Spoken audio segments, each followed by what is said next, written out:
அரசாட்சியே, பரிசுத்தவான்களின் ராஜ்யமே, பரமபிதா வேதவாக்கிதே, பசுமை பொற்காலம் வருகின்றதே, 1000 வருட அரசாட்சியே.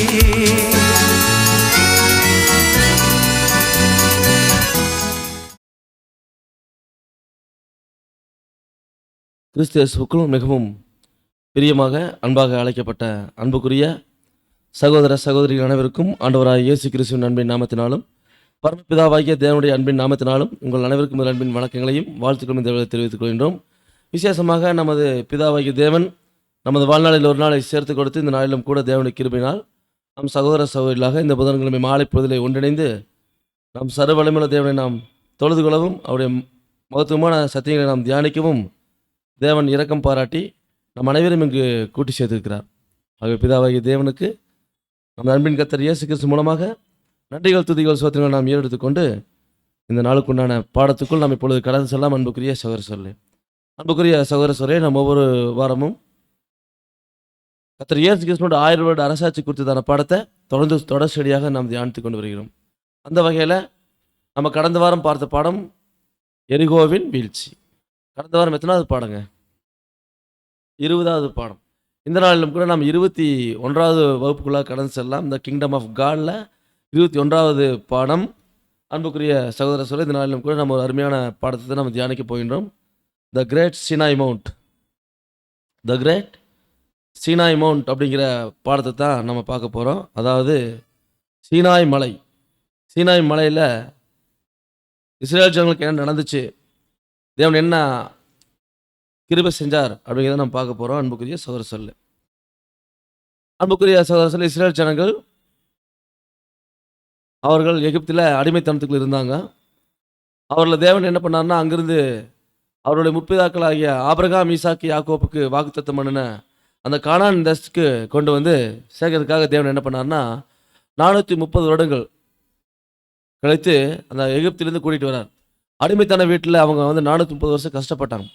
அங்கிருந்து இவர்கள் வந்து வெளியே கொண்டு வருவதற்கு மோசே அப்படிங்கிற ஒரு தலைவனை ஏற்படுத்தினார். அந்த தலைவன் மூலமாக ஒரு 24 லட்சம் ஜனங்களுக்கு மேற்பட்ட ஜனங்களை தேவன் வழிநடத்தி கொண்டு வந்தார்னு சொல்லி பார்க்குறோம். இப்படியாக அன்புக்குரிய சகோதரர்கள் இவர்கள் வந்து பார்த்தீங்கன்னா எகிப்திலிருந்து பார்வோன் அந்த எகிப்தின் ராஜா அவ்வளோ சீக்கிரம் விடலை. பார்த்தீங்கன்னா 10 வாதைகள் அங்கே அனுமதிச்சார்.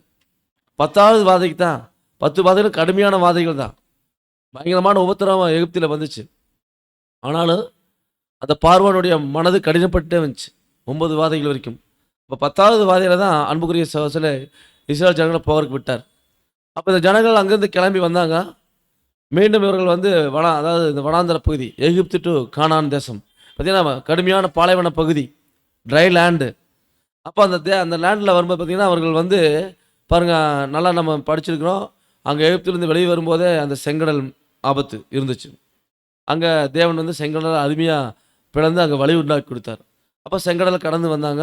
அந்த வனாந்தரத்தில் அன்புக்குரிய சகோதரர்கள் அவர்களுக்கு வந்து பார்த்திங்கன்னா சாப்பாடு 24 லட்சத்துக்கு மேற்பட்ட ஜனங்கள் எப்படி சாப்பாடு கொடுக்கறது? அப்போ தேவன் என்ன பண்ணார்? தூதனுடைய உணவாகிய மன்னாவை கொடுத்தார். அப்போ அவங்களுக்கு தேவன் கொடுத்த ஆசீர்வாதங்கள் மிகுந்த ஆசீர்வாதங்கள். மன்னா கொடுத்தாரு. பகலில் பார்த்திங்கன்னா அது வந்து பாலைவன பகுதி, பயங்கர கடுமையான வெயில் இருக்கும். அப்போ அந்த உஷ்ணம் தாங்குற அளவுக்கு பகலில் மேகஸ்தம்பத்தில் வழி நடத்தினார். ஒரு ஏசி கிளைமேட்டில் அவங்க போயிட்டு இருந்தாங்க பகலில். அப்புறம் பார்த்தீங்கன்னா இரவில் பார்த்தீங்கன்னா பயங்கர குளிராக இருக்குது. பாலைவன பகுதியே எப்போவுமே பகலில் வெயிலாக இருக்குது, இரவில் குளிராக இருக்குது. அப்போ அந்த இரவில் பார்த்தீங்கன்னா அவங்களுக்கு அக்னி ஸ்தம்பம், ஏன்னா அவங்களுக்கு ஒரு கதகதப்பு வேணும்.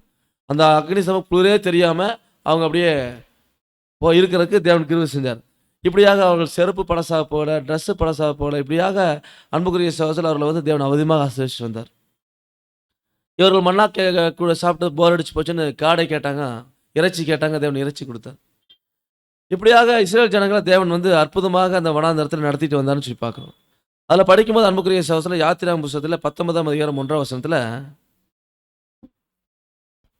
இஸ்ரேல் புத்திரர் எகிப்து தேசத்திலிருந்து புறப்பட்ட 3ஆம் மாதம் 1ஆம் நாளிலே சீனாய் வனாந்தரத்தில் சேர்ந்தார்கள். அன்புக்குரிய சகோதரர்கள் இஸ்ரேல் ஜனங்க வந்து பார்த்தீங்கன்னா எகிப்திலிருந்து தேசத்திலிருந்து புறப்பட்ட 3ஆம் மாதம், எகிப்திலிருந்து புறப்பட்ட 3ஆம் மாதம், எகிப்திலிருந்து புறப்பட்ட 3 மாதம் ஆச்சு.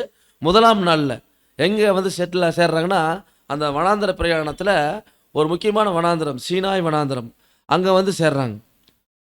அப்போ சீனாய் வனாந்தரம் வந்து அங்கே சேர்ந்துடுறாங்க. அங்கே வந்து பார்த்தீங்கன்னா அவர்கள் அடுத்த வசனம் 2ஆம் வசனம் வாசியும். யாத்திராகமம் 19:2.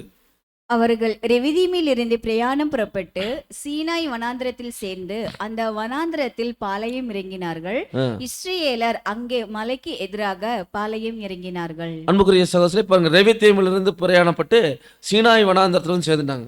இப்போ அந்த சீனாய் வனாந்தரத்தில் அங்கே வந்து அவர்கள் என்ன பண்ணாங்கன்னா அந்த சீனாய் மலைக்கு எதிராக அங்கே பாளையம் இறங்குறாங்க. அங்கே வந்து டென்ட் போட்டு, ஏன்னா தேவன் வந்து அவங்களுக்கு கொடுத்த கட்டளை என்னென்னா, அதாவது நீங்கள் வந்து எங்கே மேகஸ்தம்பம் அங்கே லேண்ட் ஆகுதோ, எங்கே நிற்குதோ, எங்கே மேகஸ்தம்பம் நிற்குதோ அங்கே அவங்க வந்து கூடாரம் போட்டு அங்கே இருக்கணும்.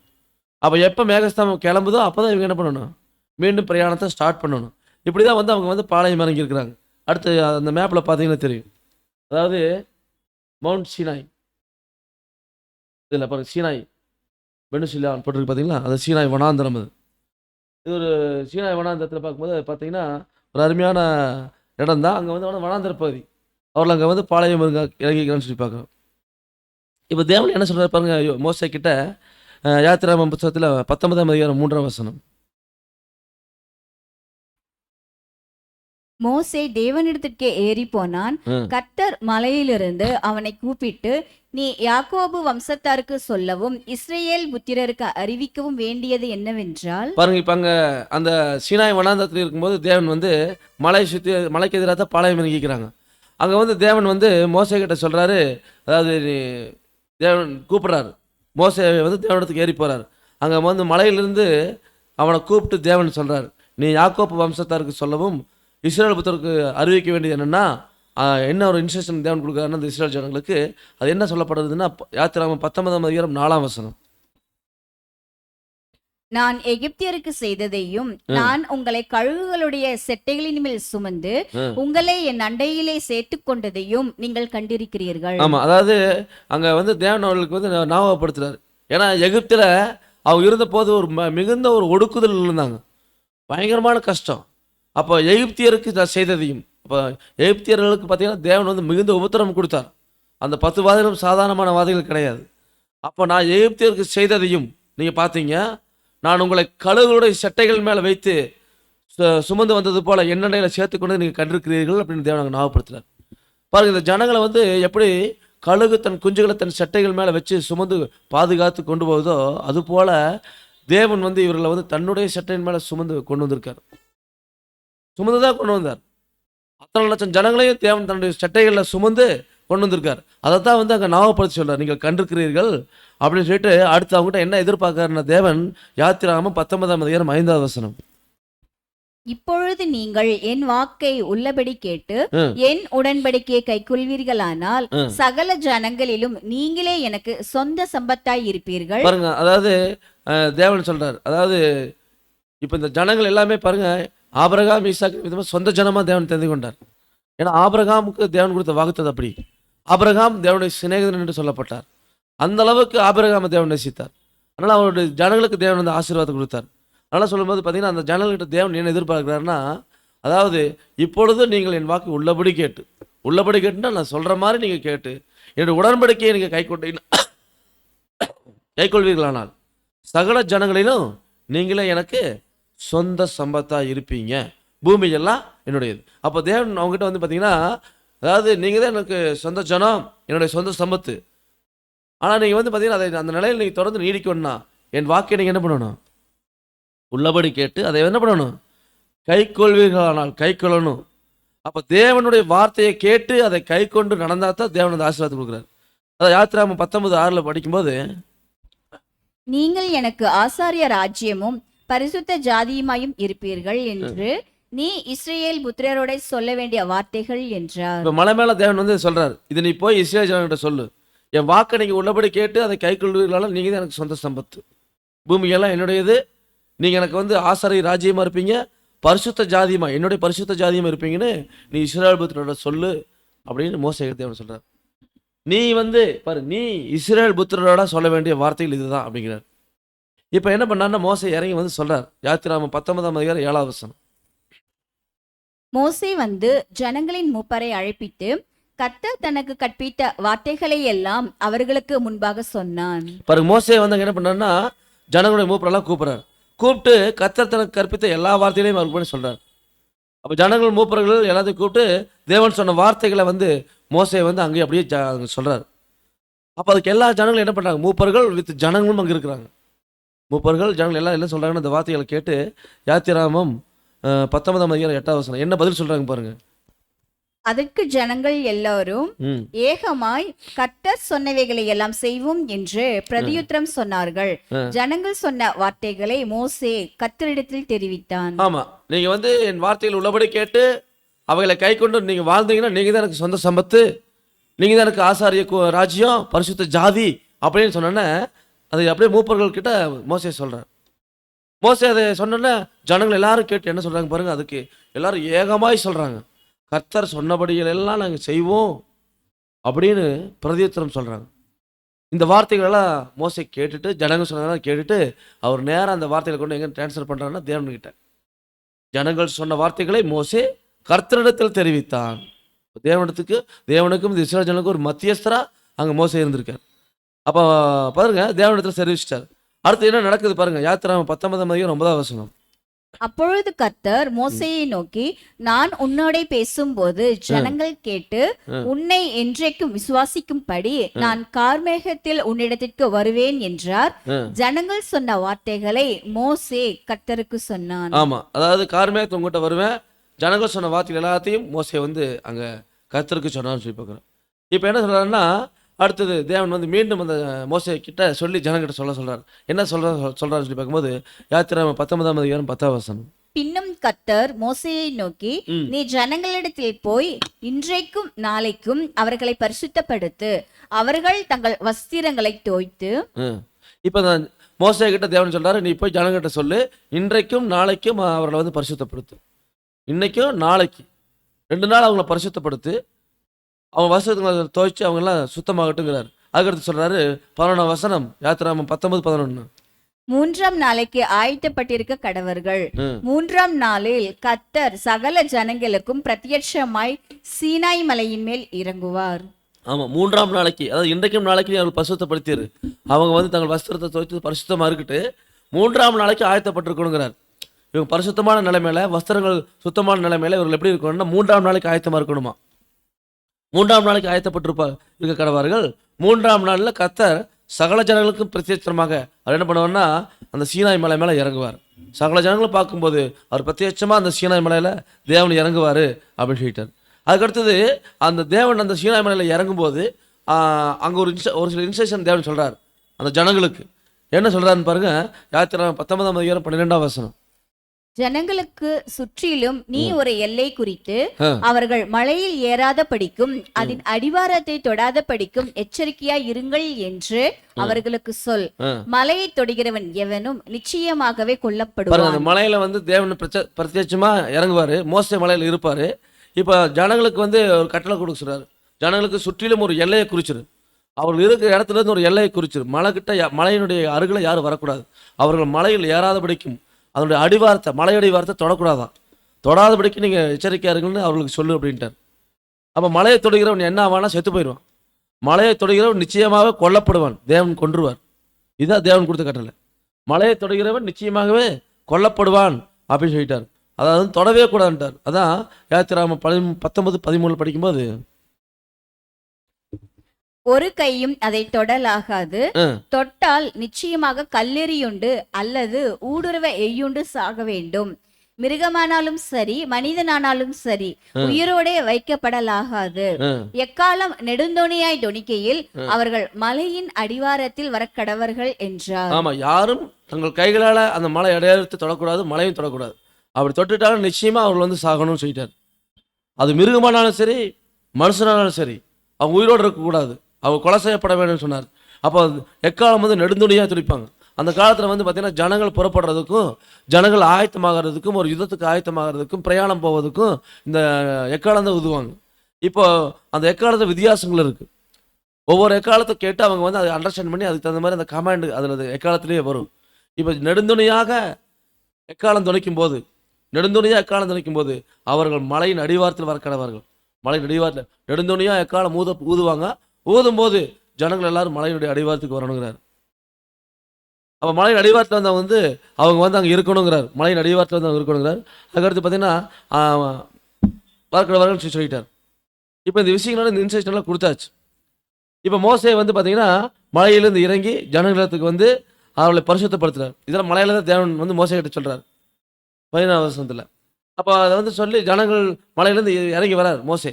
வந்து ஜனங்கள்கிட்ட வந்து சொல்லிட்டு அவளை வந்து பரிசுத்தப்படுத்துறார். பரிசுத்தப்படுத்திட்டு அவளை தங்கள் வஸ்திரங்களை துவக்கி சொல்கிறார். அதே மாதிரி துவச்சிட்டாங்க. அவன் வந்து ஜனங்களை நோக்கி 3ஆம் நாளுக்கு ஆயத்தப்பட்டுருங்கள் அப்படின்னு சொல்லிட்டார்.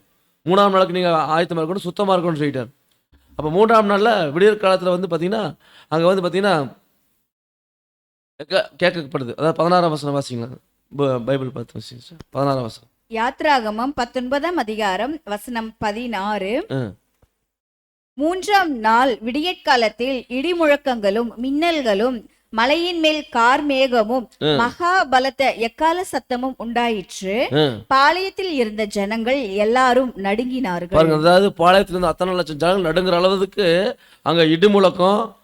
விடியற் காலத்துல 3ஆம் நாள் விடியற் காலத்துல 3ஆம் நாள் விடிஞ்ச உடனே பயங்கரமான இடிமுழக்கம், மின்னல், மலையின் மேல கார்மேகமும் மகா பலத்தை எக்கால சத்தமும் அங்கே கேட்குது. ஜனங்களாம் நடுங்கிற அளவுக்கு அது இருக்குதுன்னு சொல்லிப்பாங்க. அவ்வளவு பயங்கரமான ஒரு சத்தம் அங்கே கேட்குது. ஜனங்களாம் நடுங்கிட்டாங்க. இப்போ என்ன பண்ணுறாங்க பாருங்க, 14ஆம் வசனம் வாசிங்க. யாத்ராகமம் 19ஆம் அதிகாரம் வசனம் 17. அப்பொழுது ஜனங்கள் தேவனுக்கு எதிர்கொண்டு போக மோசே அவர்களை பாளையத்திலிருந்து புறப்பட பண்ணினான். அவர்கள் மலையின் அடிவாரத்தில் நின்றார்கள். பாருங்க, அதாவது ஏற்கனவே கொடுத்த இன்ஸ்ட்ரக்ஷன் பிரகாரமாக அந்த எக்காலம் துணி நெடுந்துணையா கேட்கும்போது எல்லாரும் மலை அடிவாரத்துக்கு வரான்னு சொல்லியாச்சு. அதே மாதிரி ஜனங்கள் எல்லாரும் அந்த இடி முழக்கமும் அந்த எக்கால சத்தமும் பயங்கரமா இருக்கு. ஆனால் ஜனங்களால் நடுங்கிட்டு அங்கே வந்து நம்ம மலை அடிவாரத்துக்கு நிற்கிறாங்க. இப்போ அதுக்கடுத்து பார்க்கும்போது அந்த மலையில் என்ன நடக்குதுன்னா, யாத்திராகமம் 19ஆம் அதிகாரம் 18ஆம் வசனம். கர்த்தர் சீனாய் மலையின் மேல் அக்னியில் இறங்கினபடியால் அது முழுவதும் புகைக்காடாய் இருந்தது. அந்த புகைசூளையின் புகையை போல எழும்பிற்று. மலை முழுவதும் மிகவும் அதிர்ந்தது. அதாவது கர்த்தர் வந்து அங்க சீனாய் மலையில் எப்படி இறங்குறாராமா, அக்னியில இறங்குறாராம். அக்னியால இறங்குறாரு. அதனால வந்து அந்த மலை முழுவதும் புகைக்காடா தெரியுது. அக்னி இறங்குனா நம்ம அடிக்கடி மலை மேலே தீ பிடிச்சிருது பார்ப்போம். அது வந்து புகைக்காடாக இருக்குது. அந்த புகையினுடைய சூளை எப்படி, அது எப்படி அந்த புகையினுடைய புகை எப்படி இருக்குன்னா, சூளையின் புகை மாதிரி இருக்குதாம்மா. சூளையின் புகை தான் வந்து பார்த்தீங்கன்னா அந்த காலத்து செங்கல் சூளை கட்டுவாங்க. அந்த சூளை புகை தான் வந்து பார்த்தீங்கன்னா அப்படியே பயங்கரமாக பார்த்தீங்கன்னா மிகுந்த புகை வரும். அது மாதிரி இருக்குதான். இப்போ மழை வந்து என்ன ஆகுதுன்னா மிகவும் அதிர்ந்துட்டு இருக்குது. மழை வந்து மிகவும் அருந்துட்டு இருக்குது. எப்படின்னா இதெல்லாம் அதிகாலை வேலையில் நடக்குது விடியற் காலத்தில். அப்போ இப்படியாக வந்து பார்த்தீங்கன்னா பயங்கரமாக அந்த ஒரு அந்த சூழ்நிலை கற்பனை பண்ணி பார்த்தாலே மிகவும் பார்த்தீங்கன்னா ரொம்ப ஒரு பயமான ஒரு சூழ்நிலையாக இருக்குது. எல்லா ஜனங்களோட மனசுல திகில், ஒரு பயம் இருக்குன்னு சொல்லி பார்க்குறோம். பார்க்கும்போது அது எப்படின்னா அது அந்த சூழ்நிலை எப்படி இருந்துச்சுங்கிறத யாத்திராகமம் 19ஆம் அதிகாரம் 19ஆம் வசனத்தை படிக்கும்போது தெரியும். எக்கால சத்தம் வர வர மிகவும் பலமாய் துணித்தது. மோசே பேசினான், தேவன் அவனுக்கு வாக்கினால் மறுமொழி கொடுத்தார். பாருங்க, எக்கால சத்தம் வர வர பயங்கரமா பலத்த சத்தமா கேக்குது. ஏற்கனவே வந்து அந்த சத்தத்தை கேட்டு ஜனங்கள் எல்லாம் நடுங்கி இருக்கிறாங்க. வர வர வந்து எக்காலத்தை சத்தம் பயங்கரமா துணிக்குது. மோசே வந்து பேசுறாரு தேவன்கிட்ட. தேவனும் அவனுக்கு மறுமொழி கொடுக்குறாரு, வாக்கினால் மறுமொழி கொடுக்குறாரா. அப்போ வாக்கினால் கொடுக்குறாரு மறுமொழி. சத்தம் 2 பேரும் பேசிக்கிறாங்க, மோசையும் தேவனும். எப்படி இருக்கும் அந்த சூழ்நிலைகள். அதை குறித்து படிக்கும்போது தான் பாருங்க, யாத்திராகமம் 19ஆம் அதிகாரம் 20ஆம் வசனம். கர்த்தர் சீனாய் மலையில் உள்ள கொடுமுடியில் இறங்கின போது கர்த்தர் மோசேயை மலையின் கொடுமுடியில் வரவழைத்தார். மோசே ஏறி போனான். பாருங்க, அதாவது கொடுமுடிக்கு ஏறி வந்துட்டார். கொடுமுடி நின்னுங்க, சிகரம், உச்சிக்கு வர சொல்லியாச்சு. அப்போ கொடுமுடியில் வந்து கர்த்தர் அங்கே இறங்குறார். இறங்கும்போது பாருங்க, மோசேயும் தேவன் அங்கே வர வைக்கிறார். கர்த்தர் வந்து மோசேயை மலையின் கொடுமுடியில் வரவழைத்தார். மோசே ஏறி போயிட்டார். இப்போ அன்புக்குரிய சகோதரர், இப்படியாக வந்து பார்த்தீங்கன்னா பயங்கரமான அந்த சூழ்நிலைகள், ரொம்ப சத்தம் அதிகமாக இருக்குது. எல்லாம் பயங்கர நடுக்கத்தில் இருக்கிறாங்க. இப்போ அங்கே எல்லாமே ஜனங்கள் எல்லாருமே நடுங்கி பரிசுத்தத்தோடு தான் இருக்கிறாங்க. ஆனால் நடுங்கி பார்த்தீங்கன்னா பயந்து நின்றுட்டு இருக்கிறாங்க. பாருங்க, யாத்திராகமம் 20ஆம் அதிகாரத்தில் வசனம் 18-19 வாசிங்க. ஜனங்கள் எல்லாரும் இடி முழக்கங்களையும் மின்னல்களையும் எக்கால சத்தத்தையும் மலை புகைகிறதையும் கண்டார்கள். அதை கண்டு ஜனங்கள் பின்வாங்கி தூரத்திலே நின்று மோசேயை நோக்கி, நீர் எங்களோட பேசும், நாங்கள் கேட்போம். தேவன் எங்களோட பேசாதிருப்பாராக. பேசினால் நாங்கள் செத்து போவோம் என்றார்கள். அதாவது அங்க இருக்க சூழ்நிலை அப்படி இருக்குது. ஜனங்கள் எல்லாரும் அங்க நிக்கிறாங்க. இடி முழக்கம், அவ்வளோ இடி முழக்கம், மின்னல்கள், அப்புறம் பார்க்கும்போது பார்த்தீங்கன்னா எக்கால சத்தம், அப்புறம் மலையில வேற புகை வேற எரியுது, புகைஞ்சிட்டு இருக்குது. இதெல்லாம் கண்டு ஜனங்கள் வந்து பின்வாங்கி தூரத்தில் நிற்கிறாங்க. அதாவது பக்கத்தில் நெருங்கி வர பயப்படுறாங்க, பின்வாங்கி நிற்கிறாங்க பின்னாடி. அப்புறம் பாருங்க மோசையை நோக்கி ஜனங்கள் சொல்கிறாங்க, அதாவது மோசை வந்து சொல்கிறாரு, மோசையை நோக்கி சொல்கிறாங்க, நீர் எங்களோட பேசும், நாங்கள் கேட்குறோம், தேவன் எங்களோட பேச வேண்டாம் அப்படின்னு. ஏன்னா பேசுனா நாங்கள் செத்து போயிடுவோம் அப்படிங்கிறோம். அந்த அளவுக்கு தேவனுடைய வார்த்தைகள் அங்கே வந்து பார்த்திங்கன்னா வாக்கினால் பேசும்போது அங்கே சத்தம், அதாவது பயங்கரமாக ஒரு இடி இடிக்கிற மாதிரி இருக்குது. அது வந்து கேட்க முடியாத அளவுக்கு ஒரு நடுக்கம் ஏற்படுது ஜனங்களுக்கு. அதாவது என்ன சொல்கிறாங்க பாருங்கள், அது பயந்தான் வந்து என்ன சொல்கிறாங்கன்னா, நடுக்கம்தான், தேவன் பேசாது இருப்பாராக, எங்களோட பேசுனா நாங்கள் செத்து போயிடுவோம் அப்படிங்கிற கண்டிஷன் இருக்குது. அப்போ மோசே வந்து ஜனங்களுக்கு என்ன சொல்கிறாரு பாருங்க, யாத்திராகமம் 19:20 மோசே ஜனங்களை நோக்கி பயப்படாதுருங்க அப்படின்ட்டு, நீங்கள் பயக்க வேண்டாம், நீங்கள் தைரியமாக இருங்க அப்படிங்கிறார். இப்போ அன்புக்குரிய சகோதரர், இப்படி தான் வந்து பார்த்தீங்கன்னா தேவன் வந்து அங்கே அவளுக்கு அந்த நியாயப்பிரமாண கட்டளைகளை கொடுக்குறாரு.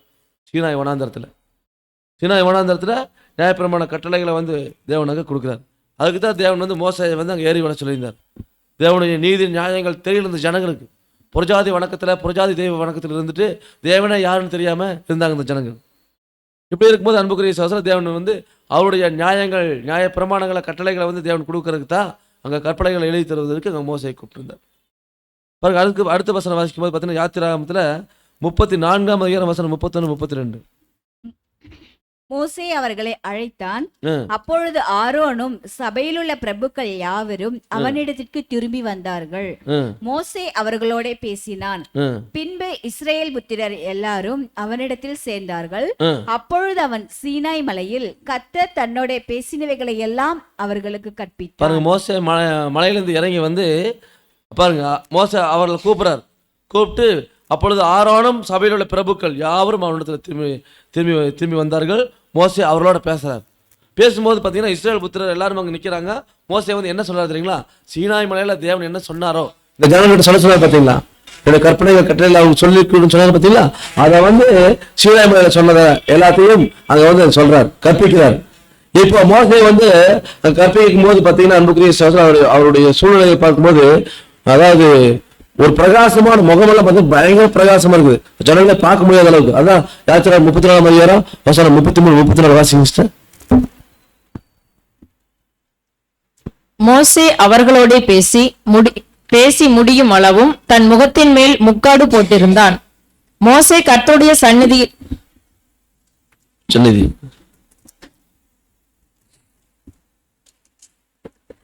யாத்திராகமம் 34 33 வசனம். மோசே அவர்களோட பேசி முடியும் அளவும் தன் முகத்தின் மேல் முக்காடு போட்டிருந்தான். மோசே கர்த்தருடைய சந்நிதியில் அவரோட பேசும்படிக்கு உட்பிரவேசித்தது முதல் வெளியே புறப்படும் மட்டும் முக்காடு போடாதிருந்தான். அவன் வெளியே வந்து தனக்கு கற்பிக்கப்பட்டதை இஸ்ரேல் புத்திரரோட சொல்லும் போது, இப்ப பாருங்க, அந்த முக்காடு போட்டுட்டு அங்க வந்து தேவன் சொன்ன விஷயமா பேசுறாரு. மோசே கர்த்தருடைய சன்னிதானத்தில் அவரோட பேசும்படி உட்பிரவேசித்தது முதல் வெளியே புறப்பட மட்டும் முக்காடு போடாது இருந்தான். அவர் வெளியே வந்து கற்பிக்கப்பட்ட விஷயத்தை சொல்லும் போது அவர் வந்து பார்த்தீங்கன்னா முக்காடு போடுறார். அவர் யாத்திரை 34 35 வசனம். இஸ்ரேல் புத்திரர் அவன் முகம் பிரகாசித்திருப்பதை கண்டார்கள். மோசே அவரோட பேசும்படிக்கு உள்ளே பிரவேசிக்கும் வரைக்கும் முக்காட்டை திரும்ப தன் முகத்தின் மேல் போட்டுக் கொள்ளுவான். ஆமா, அதாவது அந்த அளவுக்கு அவருடைய முகம் வந்து பிரகாசமா இருந்து ஒரு சூரியனை நம்ம பார்க்க முடியாது, அந்த மாதிரி ஒரு வெளிச்சமா இருந்துச்சு பாக்குறோம். இப்படியாக பார்க்கும்போது அன்புக்குரிய சகோதரர்களே, அங்க வந்து பாத்தீங்கன்னா மோசே போய் நியாயப்பிரமாண கட்டளைகளை வாங்கிட்டு வந்து ஜனங்கிட்ட அதை போய்க்கிறார். அப்ப மோசே பாருங்க அன்புக்குரிய சகோதரர், மோசேக்கு தேவனை வந்து அவர் வந்து தரிசிச்சு, அதாவது கர்த்தரை பார்த்திருக்கார். அதைத்தான் படிக்கும்போது பார்த்தீங்கன்னா யாத்திராகமம் புத்தகத்துல 33ஆம் அதிகாரத்தில் சொல்லப்பட்டிருக்கு. 33ஆம் அதிகாரம் எடுத்துட்டீங்கன்னா அதுல பாத்தீங்கன்னா 18ஆம் வசனத்துல வந்து மோசே வந்து தேவன்கிட்ட கேட்கிறார். அதாவது அப்பொழுது அவன் உம்முடைய மகிமையை எனக்கு காண்பித்தருளும்னு சொல்றாரு. யாத்திராகமம் 33:18 உம்முடைய மகிமை எனக்கு காண்பீங்க அப்படின்னு மோசே கேட்கிறாரு. அதுக்கு அவர் வந்து சொல்றாரு 19ஆம் வசனத்துல, அதாவது என்னுடைய தயை எல்லாம் நான் உனக்கு முன்பாக கடந்து போக பண்ணி கர்த்தருடைய நாமத்தை உனக்கு முன்பாக கூறுவேன். எவன் மேல் கிருபியாக சித்தமா இருப்பேன் அவன் மேல் கிருபியா இருப்பேன், எவன் மேல் இறக்கமாக சித்தமா இருப்பேன் அவன் மேல் இறக்கமாக இருப்பேன்னு சொல்லிட்டு சொல்றாரு. 20ஆம் வசனம் 21ஆம் வசனம் யாத்திராகமம் 33:20-21. நீ என் முகத்தை காண மாட்டாய், ஒரு மனுஷனும் என்னை கண்டு உயிரோடு இருக்க கூடாது என்றார்.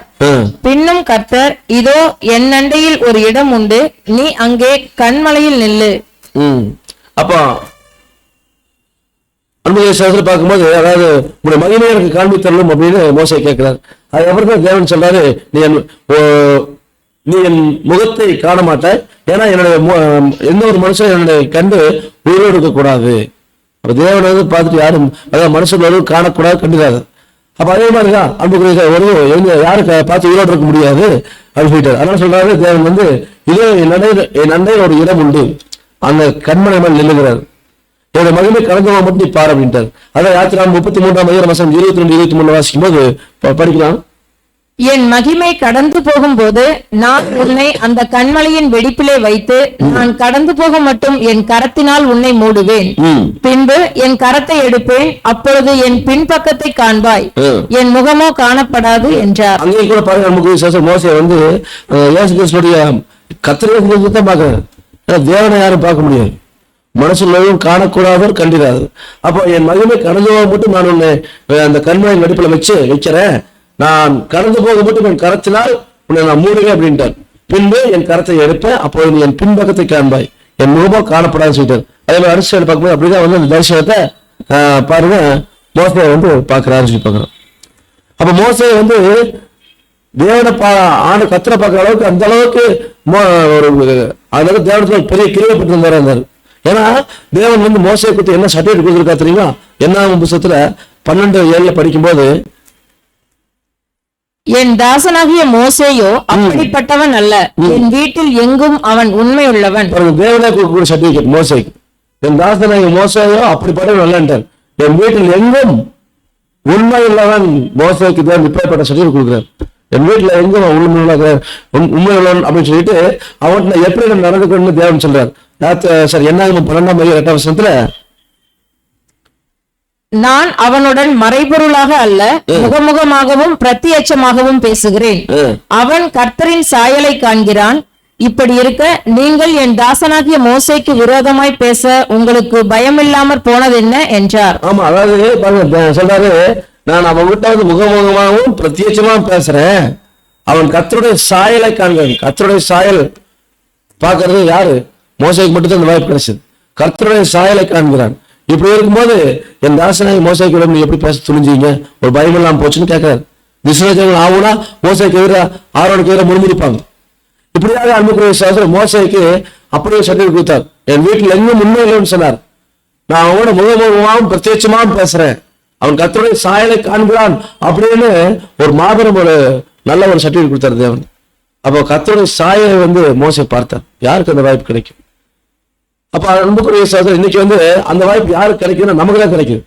கொலோசியர் 3:10 படிக்கும்போது கொலோசியர் 3:10, தன்னை சிருஷ்டித்தவருடைய சாயலுக்கொப்பாய் பூரண அறிவடையும்படி புதிதாக்கப்பட்ட புதிய மனுஷனை தரித்துக் கொண்டிருக்கிறீர்களே. அன்புக்குரிய சகோதரர் கொலோசியர் சபைக்கு எழுதும்போது சொல்றாரு, அதாவது அப்போஸ்தலன் பவுல் தன்னை சிருஷ்டித்தவருடைய சாயலுக்கொப்பாய் பூரண அறிவுடையும்படியாக புதிய மனுஷனை தரித்துக் கொண்டிருக்கிறீர்களே. அந்த புதிய மனுஷனை புது சிருஷ்டி, அந்த புதிய சிருஷ்டி, அதாவது புதிய சிருஷ்டிங்கிறது அந்த கிறிஸ்துவின் சாயல். அதனால நான் போறோம். அதுதான் கர்த்தர் இயேசு கிறிஸ்து முதல் வருகிற வந்து சீசர்களை தேர்ந்தெடுத்து அவர்கிட்ட சொன்னார், அதாவது நீங்க எப்படி எப்படியெல்லாம் இருக்கணும். மலைப்பிரசங்கத்துல கர்த்தர் இயேசு கிறிஸ்து அவர்கிட்ட பேசுறாரு.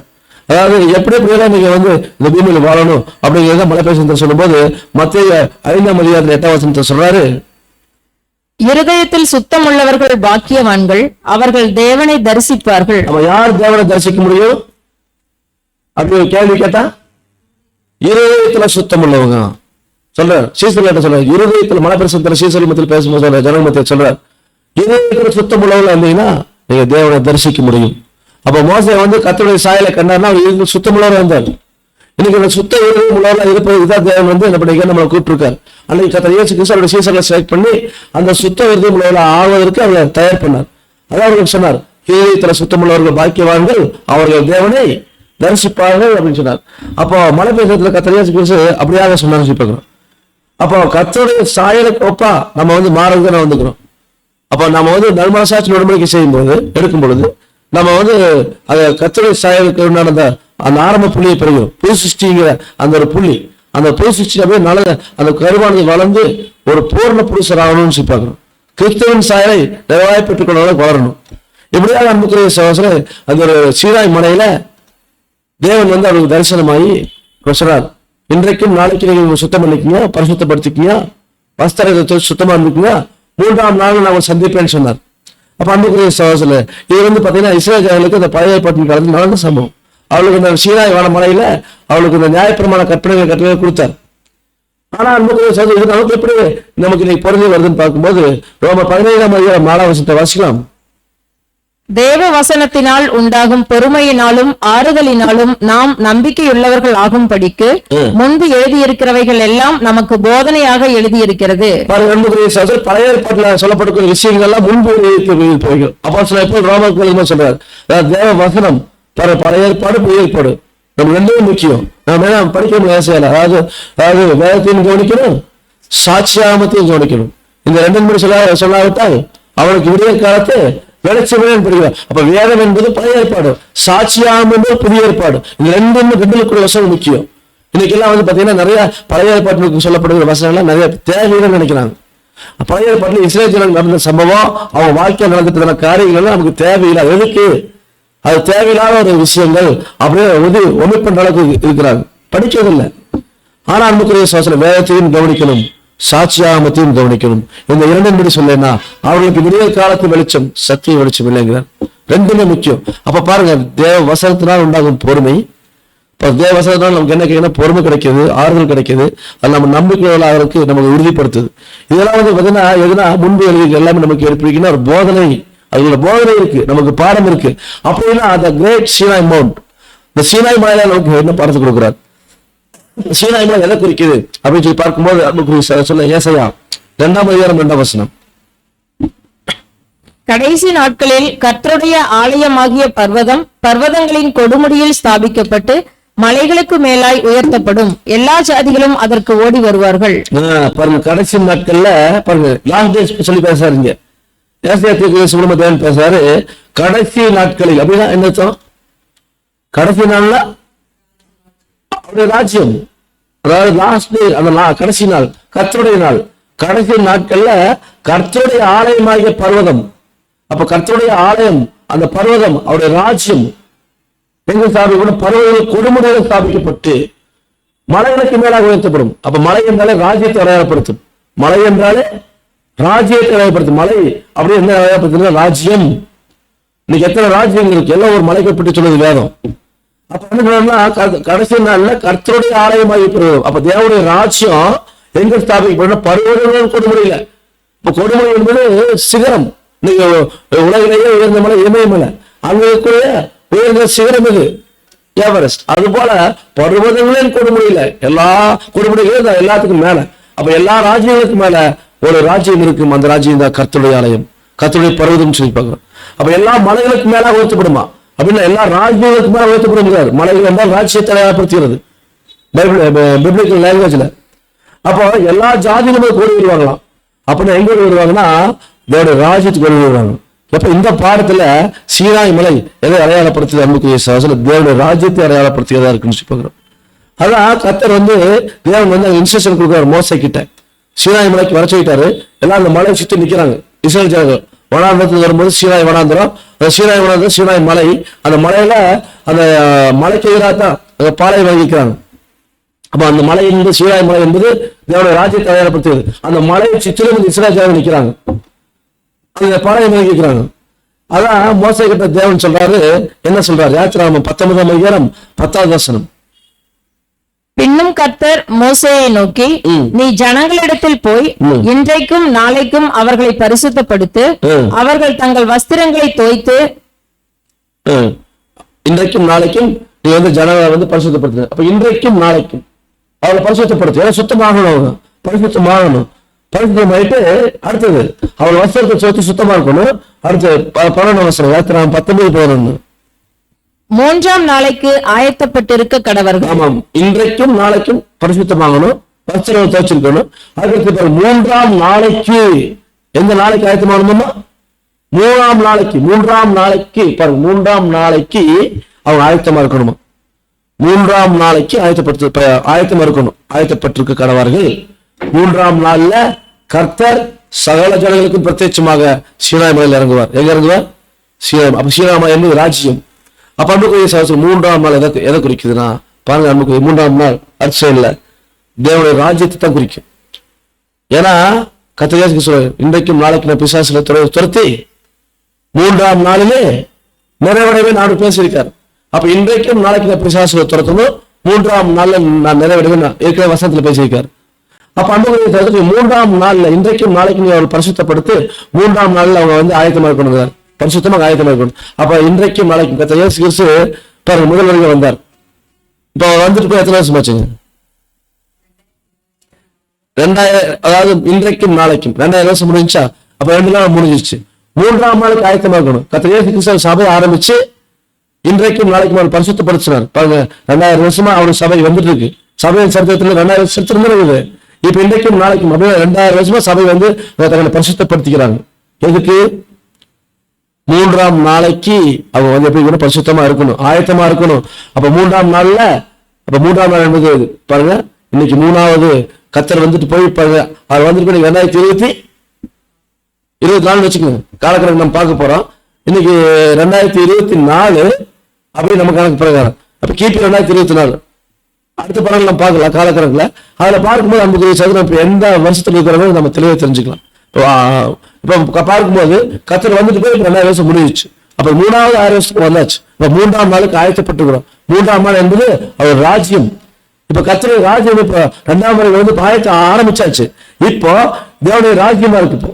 இப்ப தேவனுடைய ராஜ்யம் தான் பார்க்கும்போது பாத்தீங்கன்னா 3ஆம் நாள். இதுல வந்து பாத்தீங்கன்னா ஜனங்கள் எல்லாரும் ஆயத்தமா இருக்கணும், பரிசுத்தமா இருக்கணும். இப்ப அதுக்கான ப்ராசஸ் தான் போயிட்டு இருக்கு. இந்த 3ஆம் நாள் பாத்தீங்கன்னா அன்புக்குரிய கர்த்தருடைய நாள். அவருடைய 2ஆம் வருகையில வந்து அவர் ராஜ்யத்தை ஆரம்பிச்சு அவர் வந்து ஆளுகை செய்யறாரு, ராஜரீகம் பண்ணிட்டு இருக்காரு. அந்த 3ஆம் நாள் தான் பாத்தீங்கன்னா அன்புக்குரிய 3 ஸ்டேஜ்ல நம்ம பாக்குறோம். அர்ச்சையில பார்க்கும்போது 3ஆம் நாள் 3 ஸ்டேஜா இருக்கு, கர்த்தருடைய நாள். அப்போ முதல் ஸ்டேஜ் என்ன? பரோசியா. இந்த பரோசியா என்னங்க? பரோசியா அப்படின்னா வந்திருத்தல்.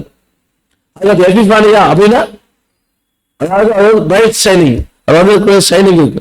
அதாவது அப்போகாலிப்சிஸ்ல எல்லாருக்கும் தெரிய மாதிரி. அப்ப முதல்ல வந்து அவர் வந்திருக்க யாருக்கும் தெரியாது. இந்த பரோசியா ஸ்டேஜ் யாருக்குமே தெரியாது. எபிஃபானியா ஸ்டேஜ் வெளிச்சம் இருக்கு, அது யாருக்கு தெரியும்? அவருடைய பிள்ளைகளுக்கு மாத்திரம் தெரியும், மற்ற யாருக்கும் தெரியாது. இப்ப வந்து எபிஃபானியா ஸ்டேஜ். இன்னைக்கு கர்த்தர் இயேசு கிறிஸ்து 2ஆம் வருகையில வந்துட்டாரு, அவர் ராஜரீகம் பண்றான்னு யாரு என்ன சொல்றோம்? நம்ம தான் சொல்றோம். எப்படி சொல்றோம்னா வசனத்தின் நடுப்ப சத்திய வெளிச்சத்தை பெற்றுக்கொண்டு சொல்றோம். அதாவது அப்போகாலிப்சிஸ் ஸ்டேஜ் என்பது 3வது ஸ்டேஜ். அது வந்து எல்லாருக்கும் தெரியுற மாதிரி. காலையில 7 மணிக்கு சூரியன் வெளியே வந்துடும். அப்ப எல்லாருமே பார்க்கலாம். இன்னைக்கு நீதியின் சூரியன் இயேசு கிறிஸ்து வந்துக்கிறது யாருக்கும் தெரியாது. ஆனா இன்னைக்கு வந்து எபிஃபானியா ஸ்டேஜ். இதுக்கு அடுத்த ஸ்டேஜ் தான் அப்போகாலிப்சிஸ் ஸ்டேஜ். அப்ப அன்புக்குரிய சகோதரருக்கு வந்து பாத்தீங்கன்னா அவர் ராஜ்யத்துல இருக்கும். ராஜ்யத்தில் நிற்கும்போது பாத்தீங்கன்னா அந்த மலையில பாத்தீங்கன்னா என்ன ஆகுதுன்னா இடி முழக்கம் கேட்குது, மின்னல்கள் பிரகாசிக்குது. இப்ப படிக்கணும் இல்லைங்களா? இடி முழக்கம், மின்னல், அப்புறம் அக்கினி இறங்குது. அக்கினி இறங்கி அது பூரா புகக்காடா போச்சு. அப்புறம் நெக்காலம் இருக்கு, பயங்கர சத்தமா இருக்கு. இப்ப இதெல்லாம் வந்து பத்தி நமக்கு சோதனை பார்க்கும்போது யாத்திராம் புத்தகத்துல பாருங்க 19ஆம் 18ஆம் வசனம். யாத்திராம் 19:18. கர்த்தர் சீனாய் மலையின் மேல் அக்கினியில் இறங்கினபடியால் அது முழுவதும் புகைக்காடாய் இருந்தது. அந்த புகை சூளையின் புகையை போல எழும்பிற்று. மலை முழுவதும் மிகவும் அதிர்ந்தது. இப்போ கர்த்தர் சீனாய் மலையில இறங்கும்போது அக்கினியில இறங்குறாரு பாருங்க. அதாவது அக்கினியில சீனாய் மலையில இறங்குறாரு. அப்ப சீனாய் மலை என்பது ராஜ்யத்தை வயப்பத்துன்னு பார்த்தோம்.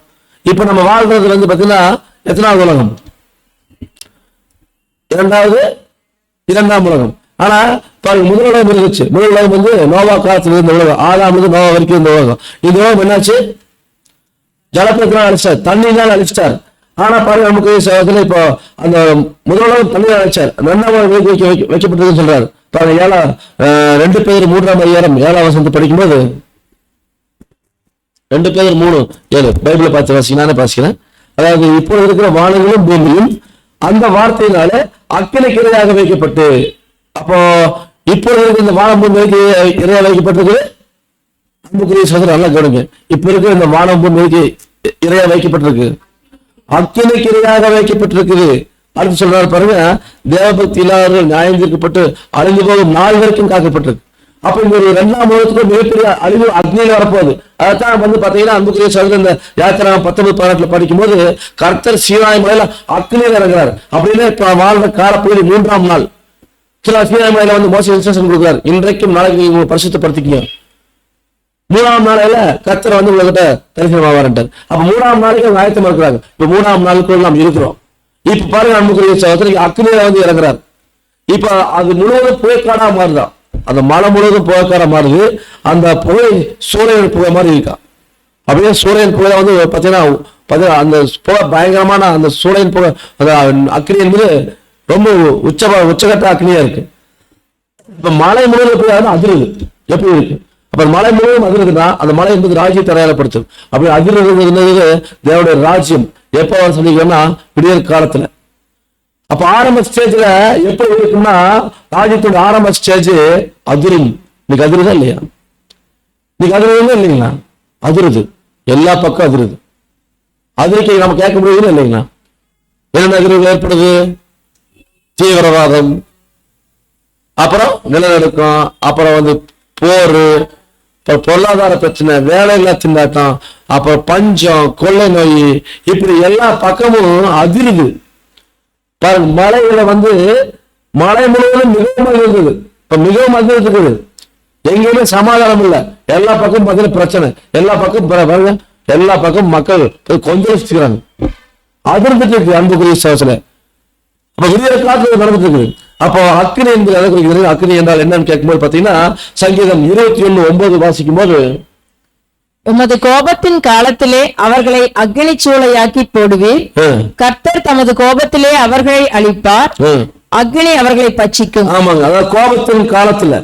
அப்ப கோபத்தின் காலம் அவருடைய கோபத்தின் காலம். ஏன்னா ஒட்டுமொத்த பூமியையும் அவருக்கு விரோதமா இருக்கு. இந்த கோபத்தினால என்ன பண்ண போறாருன்னா அக்னி சூளையாக்கி வரான்.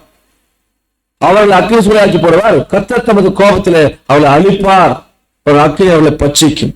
அப்படியே ஒரு அழிவு கொடுக்க போறார். அதான் சொல்றாரு பாருங்க, செப்பனியரை குறித்து பேசுறாரு.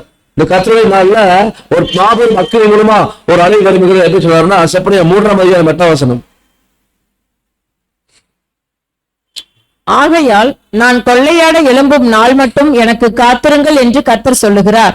என் சினமாகிய உக்கிர கோபத்தை எல்லாம் அவர்கள் மேல் சொரியும்படி ஜாதிகளை சேர்க்கவும் ராஜ்யங்களை கூட்டவும் நான் தீர்மானம் பண்ணினேன். பூமி எல்லாம் என் எரிச்சலின் அக்னியினால் அழியும். ஆமா, பூமி எல்லாம் எரிச்சல் அக்னியினால் அழியும்ட்டார். அப்ப அன்புக்குரிய சகோதரர் தேவன் சொல்றாரு, கொள்ளையாடா நான் கொள்ளையாட எழும்பக்கூடிய நாள் வரப்போகுது, அது வரைக்கும் காத்திருங்க, வெயிட் பண்ணி பாருங்கிறாரு.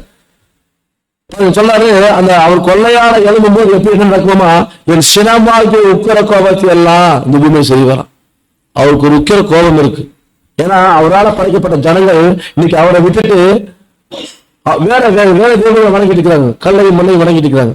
இப்படி வந்து பாத்தீங்கன்னா அன்புக்குரிய சகோதரத்துல அந்த ஜனங்களை பூரா என்ன பண்ணுவார், நான் சொல்லாரு உக்கிரமாகிய கோபத்தை எல்லாம் அவர்கள் சொல்லிய பண்ணி ஜாதிகளை சேர்க்கவும் ராஜ்யங்களை கூட்டவும் நான் தீர்மானம் பண்ணினேங்க. இப்படி பண்ணிட்டார். ஏன்னா சொல்றாரு பாருங்க, பூமி எல்லாம் என் எரிச்சல் அக்கினியால அழியும் அப்படிங்கிறார். அப்ப அன்புக்கு இந்த பூமி அவருடைய எரிச்சல் அக்கினியால அழிய போகுது. வசனம் தெளிவா சொல்லப்பட்டிருக்கு. இதைத்தான் அப்போஸ்தலனாகிய பேதுரு 21 சொல்றார். 2 பேதுரு 3:6 படிக்கும் போது, அப்பொழுது இருந்த உலகம் ஜலப்பிரளயத்தினாலே அழிந்தது என்பதையும் மனதார அறியாமல் இருக்கிறார்கள். இப்ப அன்புக்குரிய 1ஆம் உலகத்துல வந்து பாத்தீங்கன்னா தேவன் வந்து இந்த ஜனங்கள் ரொம்ப அக்கிரமம் பண்ணாங்க, ரொம்ப தேவனுக்கு விரோதம் பண்ணாங்க. அதனால தேவன் சொன்னார், இந்த 1ஆம் உலகத்துல அழிக்க போறேன். எப்படி அழிக்க போறேன்னா தண்ணினால அழிக்க போறாரு. அப்ப ஜலப்பிள்ளை வந்துச்சு. வானத்தின் மதகுகள் பிளவுண்டு மேலது தண்ணி பூமியின் மதகுகள் எல்லாம் பிளந்துச்சு. மகாலத்து வீட்டுக்கு பிளவுண்டுச்சு. இப்படியாக மேலது தண்ணி கீழே தண்ணி 1ஆம் உலகத்தை தண்ணினால் அழிச்சிட்டார். எல்லாரும் சுத்தி போயிட்டாங்க. நோவா ஃபேமிலி மாத்திரம் காப்பாற்றப்பட்டாங்க. இப்ப பாருங்க, 1ஆம் உலகத்துக்கு டைம் வச்சிருந்தாரு கரெக்டா. அந்த டைம் வச்சு தேவன் அழிச்சிட்டார். அதே மாதிரி 2ஆம் உலகத்துக்கும் இப்படிதான் அழிவுன்னு சொல்லிட்டார். அன்னைக்கு நோவா காலத்துல சொன்னது நிறைவேறிச்சு. இன்னைக்கு சொன்ன விஷயங்களும் நிறைவேற போகுது. 2ஆம் உலகம் பாருங்க, அப்போஸ்தலன் பேதுரு மூலமா சொல்லியிருக்கார். 2 பேதுரு 3:7 படிக்கலாம். இப்பொழுது இருக்கிற வானங்களும் பூமியும் அந்த வார்த்தையினாலேயே அக்னிக்கு இரையாக வைக்கப்பட்டு தேவபக்தி இல்லாதவர்கள் நியாயம் தீர்க்கப்பட்டு அழிந்து போகும் நாள் வரைக்கும் காக்கப்பட்டிருக்கிறது. இப்போ இருக்கிற வானம் பூமியும் அக்கினிக்கு இரையாக வைக்கப்பட்டிருக்கு. அப்ப இது அக்கினால அழிய போகுது. பாத்தீங்கன்னா அன்புக்குரிய சகோதரர்களே, அக்கினால அழிய போவதற்கு என்ன சாட்சினா இன்னைக்கு அணு ஆயுதங்கள், அதாவது ஹைட்ரஜன் குண்டு, பல்வேறு வகையான அணு ஆயுதங்களை உருவாக்கி வச்சுக்கிறாங்க. அப்ப இன்னைக்கு இந்த பூமியில வந்து பாத்தீங்கன்னா இந்த அணுகுண்டுகளை எடுத்து போட்டாச்சுன்னா பூமியே எரிஞ்சு பஸ்பமா போயிடும். எல்லாத்துக்கும் தெரியும் விஷயம், எல்லா ஜனங்களுக்கும் தெரியும். அப்ப அக்கினிக்கிறதே வைக்கப்பட்டிருக்குன்னு சொன்னது உண்மைதான். சொன்ன வசனங்கள் நிறைவேறிக்கொண்டிருக்குது. எல்லாமே ஒரு மாபெரும் மலையை நோக்கி போயிட்டு இருக்கு. அப்போ இந்த அக்கினிகள் எதுக்கு வைக்குன்னா, பொதுவாகவே அக்கினி என்பது, அதாவது பைபிள் ஆவிக்குரிய அர்த்தம்னா வேதாத்தின் அடிப்படையில அக்கினி என்பது தேவனுடைய நியாய தீர்ப்பு அடையாளப்படுத்துது. அப்படின்னா அந்த 2ஆம் உலகத்துக்கு ஒரு நியாய தீர்ப்பு வச்சிருக்காரு. இந்த 2ஆம் உலகம் பார்த்தீங்கன்னா இப்ப நான் வாழ்ந்துக்கிறது 2ஆம் உலகம். இப்ப என்ன ஆகுதுன்னா, இந்த நாள், இந்த 2ஆம் உலகத்துக்கு கர்த்தருடைய நாள் ஆரம்பத்துல நடக்கும். அப்ப பாருங்க, இந்த சீனாமலையில அந்த விடியல் காலத்துல 3ஆம் நாள் விடியல் காலத்துல அங்க இருக்கும்போது பார்த்தீங்கன்னா அங்க பயங்கரமான அக்கினி இறங்கி அந்த மலையை போக்காரா இருக்கு. அந்த மலை பயங்கரம் அதிருது. அப்ப அதைத்தான் சொல்லும்போது மல்கியா சொல்றாரு, மல்கியா 4ஆம் அதிகாரம் 1ஆம் வசனம், இதோ சூளையை போல எரிகிற நாள் வரும், அப்பொழுது அகங்காரிகள் யாவரும் அக்கிரமம் செய்கிற யாவரும் துரும்பாய் இருப்பார்கள். வரப்போகிற அந்த நாள் அவர்களை சுட்டெரிக்கும், அது அவர்களுக்கு வேரையும் கொப்பையும் வைக்காமற் போகும் என்று சேனைகளின் கர்த்தர் சொல்லுகிறார். ஆமா, மலையில பாத்தீங்கன்னா புகை, சூளையின் புகை போல எரிஞ்சுன்னு படிச்சோம், வசனம் படிச்சோம் இல்லைங்களா? அப்ப இங்க பாருங்க, இந்த சூளையை போல எரிகிற நாள் வருமா? அந்த சூளையை போல எரிகிற நாள் தான் கர்த்தருடைய நாள், அவர் ராஜ்யம். அப்ப என்னன்னா, அந்த அக்கிரம் செய்யற எல்லாரையும் வந்து அழிச்சிடும், துரும்பா இருப்பார்கள் பாக்குறோம். இப்ப வரப்போகிற அந்த நாள் அவளை சுட்டரிக்கின்றார். அப்ப அதை சொல்றாரு பாருங்க, அந்த வேரையும் கொப்பையும் அடியோடு அழிச்சிருக்கிறார். பாருங்க சொல்றாரு, வைக்காம போகும் என்று யார் சொல்றாங்க? சேனையின் கர்த்தர் சொல்றாரு. அப்ப அன்புக்குரிய சகோதரர், இது ஒரு மாபெரும் ஒரு உபத்திரவ காலம் இந்த பூமிக்கு வரப்போகுது. இந்த பூமிக்கு ஒரு மாபெரும் ஒரு பேரழிவு இப்ப போயிட்டு இருக்கோம். ஒரு மாபெரும் உபத்திரம் வரப்போகுது. அதான் சொல்றாரு, ஆண்டவரே சொல்றாரு மத்தேயு 24:21, ஏனெனில் உலகம் உண்டானது முதல் இதுவரைக்கும் சம்பவித்திராததும் இனிமேலும் சம்பவியாததுமான மிகுந்த உபத்திரவம் அப்பொழுது உண்டாயிருக்கும். ஆமாங்க, அதாவது உலகம் உண்டானது முதல் சொல்றாரு பாருங்க, ஆண்டவர் பேசின வசனம், அவர் டைரக்டா பேசின வசனம். அதாவது 24ஆம் அதிகாரம் மத்தேயு 24 உமது வருகைக்கும் உலகத்தின் முடிவுக்கும் அடையாளம் என்ன எங்களுக்கு சொல்லுங்க அப்படின்னு சீசர்கள் கேட்கறாங்க ஆண்டவர் கிட்ட. நிறைய அடையாளம் சொல்றாரு, நிறைய அடையாளம் சொல்லிட்டு அதுல வந்து யுத்தங்கள் செய்திகள், ஜனத்துக்கு ஜனம் ராஜ்யங்கள், ராஜ்யங்கள், பஞ்சங்கள், கொலைகள், பூமி எரிச்சிகள், இப்படி நிறைய வரும். எல்லாம் சொல்லிட்டு ஒரு மாபெரும் பெரிய ஒரு அழிவு இந்த பூமிக்கு வரப்போகுது. அதாவது மகா உபத்திரம் வரப்போகுது. அந்த உபத்திரம் எப்படிப்பட்ட உபத்திரம்னா, ஏனெனில் உலகம் உண்டானது முதல் இதுவரைக்கும் சம்பவித்திராது. இதுவரைக்கும் அப்படி மகா உபத்திரம் வந்ததில்லை, இனிமேலும் சம்பவியாதமான ஒரு உபத்திரம், மிகுந்த உபத்திரம் அப்பொழுது உண்டாயிருக்கும். அப்ப அந்த மிகுந்த உபத்திரம் உண்டாயிருக்கும் அப்படிங்கிறத சொல்றாரு. அப்ப அந்த உபத்திரம் வந்து பூமி நடக்கும்போது எல்லாருமே பயப்படுவாங்க, எல்லா ஜனங்களுமே மிகுந்த உபத்திரத்தில் போயிடுவாங்க. அப்ப சொல்றாரு எரேமியா 25:34, மேய்ப்பர்களே அலறுங்கள், மந்தையில் பிரஸ்தாபம் ஆனவர்களே சாம்பலில் புரண்டு கதறுங்கள். நீங்கள் வெட்டப்படவும் சிதறடிக்கப்படவும் உங்கள் நாட்கள் நிறைவேறின, உச்சிதமான பாத்திரம் போல் விழுந்து நொறுங்குவீர்கள். இப்ப பாருங்க சொல்றாரு, மேய்ப்பர்களே அலறுங்க. யார் இந்த மேய்ப்பர்கள்? மேய்ப்பர்கள் ஆட்டு மந்தைக்கு மேய்ப்பர்கள். அவ மேய்ப்பர்களுக்கு அழிவு வருமானா, இது வந்து நம்ம தீர்க்கதரிசன பாசையில சொல்றாரு. மேய்ப்பர்கள் என்பவர்கள் யாருன்னா, அன்புக்குரிய சில மந்தையில மேய்க்கிறவங்க, ஜனங்களை வழிநடத்துறவங்க. அப்ப மேய்ப்பர்களே அலறுங்கள், மந்தையில பிரசாதமானவர்கள், ஃபேமஸ் ஆக்குறவங்க, சாம்பல்ல புரண்டு கதறுங்கள். ஏன்னா நீங்க வெட்டப்படவும் சிதறடிக்கப்படவும் உங்கள் நாட்கள் வந்துருச்சு, உச்சிதமான பாத்திரமா நீங்க விழுந்து நொறுங்க போறீங்க. அப்ப இவங்க வந்து பாத்தீங்கன்னா இன்னைக்கு ஜனங்களுக்கு என்ன பண்றதுங்களா, இந்த மத போதகர்கள் என்ன பண்றாங்க, மக்களை இன்னைக்கு பேச போதகர்கள் இன்னைக்கு மக்களை அப்படியே மயக்கி வச்சுக்கிறாங்க. பிரஸ்தாபமானவர்கள் மக்கள் தன் வசப்படுத்தி வச்சுக்கிறாங்க. இவங்களுக்கு எல்லாம் தன்னோட பேச்சு நயத்துல வந்து ஏமாத்தி வச்சுக்கிறாங்க. அதெல்லாம் செல்லாது. அதான் சொல்றாரு எரேமியா 25:35-36, மேய்ப்பர்கள் ஓடி போகிறதற்கும் மந்தையில் பிரஸ்தாபமானவர்கள் தப்பித்துக் கொள்ளுகிறதற்கும் இடமிராது.